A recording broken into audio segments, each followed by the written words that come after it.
Hello, everybody, and welcome to the 2014 College Fair at Phoenix Area High School. I'm Marquise McDuffie, and this evening we'll be discussing with some of the colleges to find out more about their programs, also to find out what it takes to get into their schools. So stick around, you'll be able to see this evening's discussions.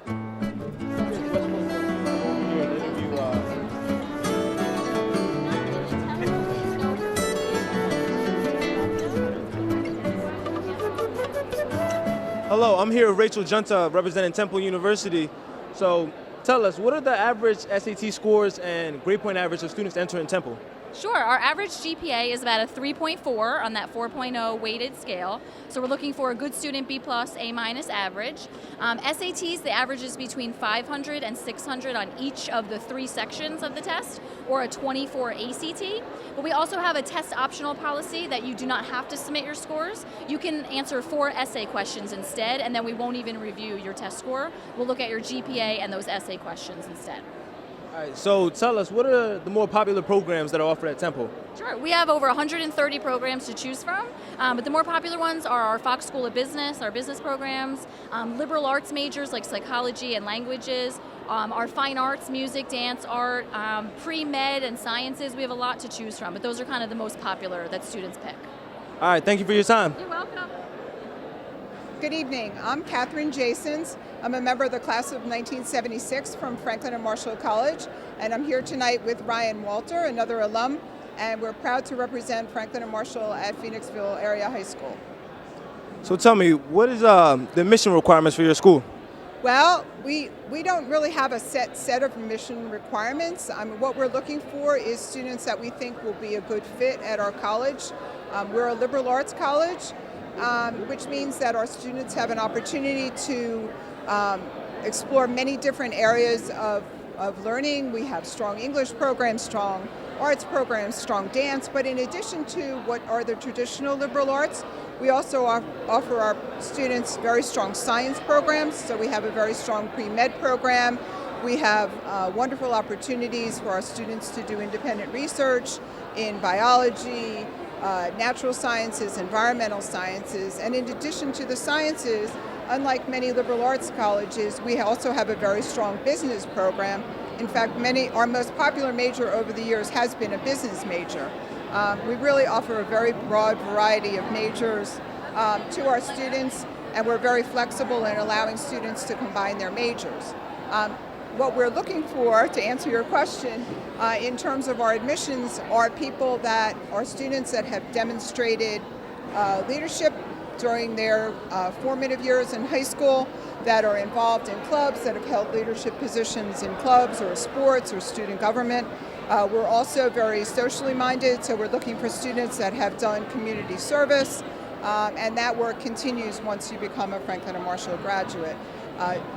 Typically, we are looking for better students, so we don't really have a per se grade requirement, but we are looking for better students and students who do well on their tests. However, if you're not a good test taker, we do offer SAT optional so that our students can submit writing samples instead of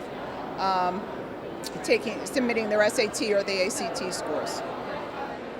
I'm here with Jade Eggleston, representing Cowden University, and what would you say is the average SAT scores and grade point average of a student entering Cowden University? Yeah, on average, we look for a student who has about a 3.0 GPA. In terms of the SAT, usually about 1,000, and that's between critical reading and math only. We don't look at the writing section at all. What would you say are some of the more popular programs that Cowden University offers? That's such a hard question to answer because I love all of them, of course. But on average, education is very well known at Kutztown. Any of our art programs, out of all the state schools in PA, our art school is the most competitive to get into. And definitely right now, criminal justice seems to be the up and coming. All right, thank you for your time. You're welcome.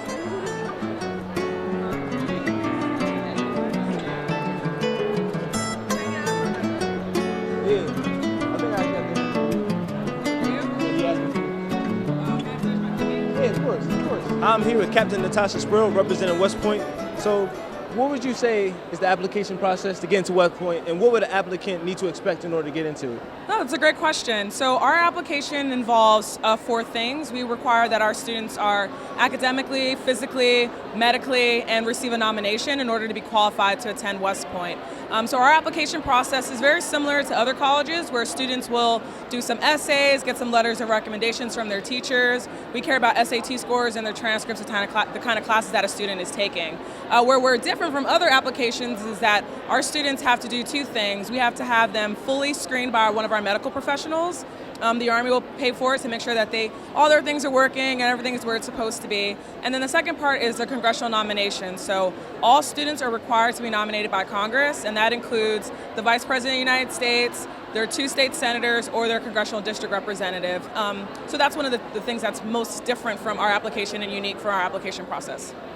And what would you say the experience is like at West Point, and what could someone attending that school take out of it?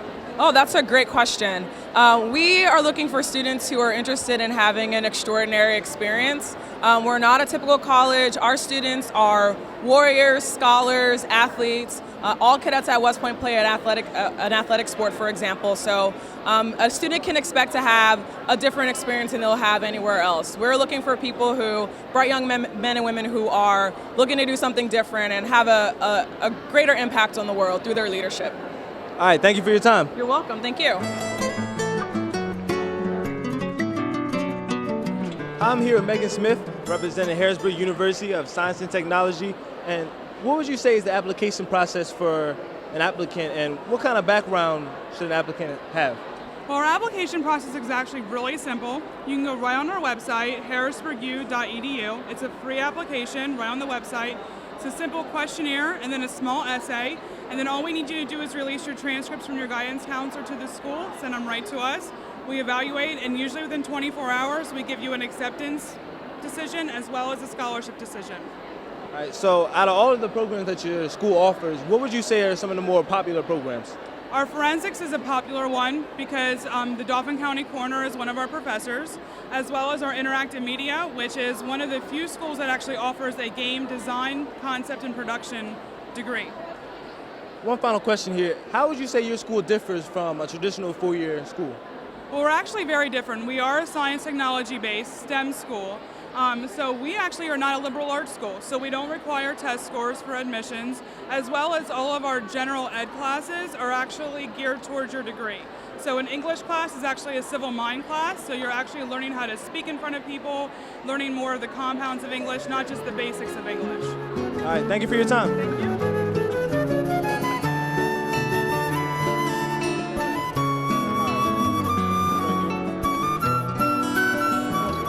I'm here with Mrs. Douchy, who's the guidance counselor here at Phoenixville High School.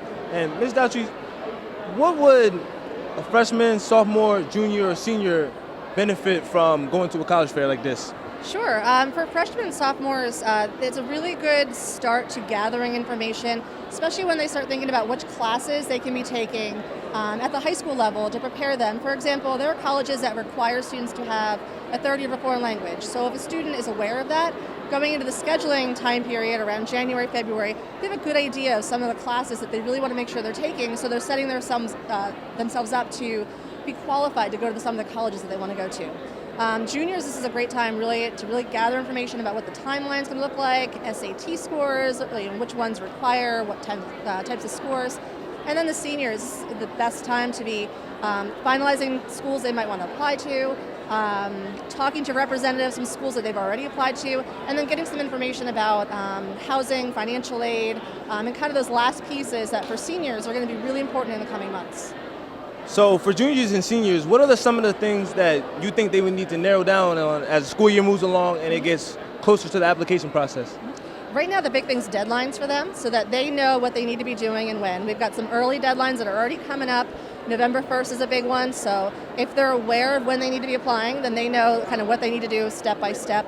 And then going into the financial aid process, that's a big piece of, as we get into the second semester, that becomes a really important part of it because I think for a lot of students that is a crucial element in going to college, being able to afford to go to college. All right, and what did it take to organize an event like this? A lot of time and patience. This year we actually moved to an electronic registration process, so the colleges could just register right online, and then we would send them an invoice so they could return that to us. And then destinations with directions, organized the dinner for all of our representatives. So they started coming here around 4:30. Dinner was from 5 to 5:45, and now we have the fair from 6 to 8. So, it's a busy night for everyone, and we have a whole lot of different people involved in making it happen. All right, thank you for your time. Thank you. I'm here with Peter Nicholson, representing Harford College. And what would you say are some of the general admission requirements for an applicant? Standard admissions requirements. You have to submit your academic records. We're looking for SATs scores. Average SATs are going to be for verbal and math combined in the 1400 range, give or take. We're going to accept AP requirements in terms of for college standards. Early admission is by November 15th, and our regular admission is by January 15th. What would you say are some of the benefits from going to a small school like yours compared to some of the bigger state schools? Yeah, it's a great question. I know personally I attended Harrisburg, and I was looking for a school where I felt like, I wasn't just going to be one of many numbers. For some people, if you're looking for a big football school, we're not the ones. We don't even have a team. But it was great. The average class size is about 10 students. You get interaction constantly with professors. A lot of the professors actually live on campus, so you're interacting with them. You're developing friendships that really last. I graduated 12 years ago, and I'm still friends with a number of the people who I attended school with, and it really allows you to kind of see the same people day in and day out. Sometimes that's not the best thing, but overall, really just a very small, nurturing community, and for certain students, it's a great fit. All right, thank you for your time. You're welcome. I'm here with James Jackson, representing St. Joseph University. And what would you say are some of the strengths at St. Joseph University? Well, I think that the strengths of St. Joseph's University are that we're a community-based school. We're a mid-sized school, so we have about 5,000 students. Our class sizes are smaller, so you'll never be in a class with about 200 students. The faculties are professional, educated, they're experienced in their field, they know what they're talking about, they can help you, and they're accessible. So I think those are some of the strengths. And does St. Joseph have rolling admission, or what's the process with admission deadlines? Well, we have 2 deadlines. If you apply by November 15th, which is our early action deadline, you'll get your results by December 25th. And if you apply by February 1st, which is our regular decision deadline, you'll know by March 15th. Both of those are non-binding, so you have until May 1st to make your decision as to whether you want to come to the school or not. All right, thank you for your time. I'm here with Sarah Hines, representing Quinn University. And what would you say are some of the admission requirements for a student looking into your school?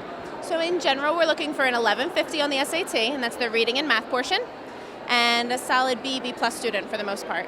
One of the main concerns with an out-of-state school is it can be pricey. So what would you say are some of the other options for a student coming from out of state?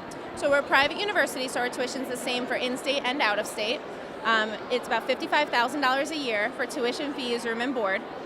Over 80% of our students are receiving some sort of financial aid. So merit-based scholarships, grants, loans, work study, we offer all of that, and most of our students are taking advantage of at least some of those things. So. What would you say are some of the stronger programs that Quinnipiac offers? Quinnipiac has a lot of different programs, and there's really not one or two that stand out the most. Our health sciences are extremely strong, physical therapy, occupational therapy. We have a school of nursing. Our school of business is AACSB accredited, which we're really proud of. But we also started out as a liberal arts college, so all of those arts and sciences, those basic kind of things, they're there as well. All right, thank you for your time. You're welcome. A busy night here at the College Fair at Finsbury High School. A lot of great information for students to take away from. Reporter for Phantom TV, I'm Marquise McDuffie.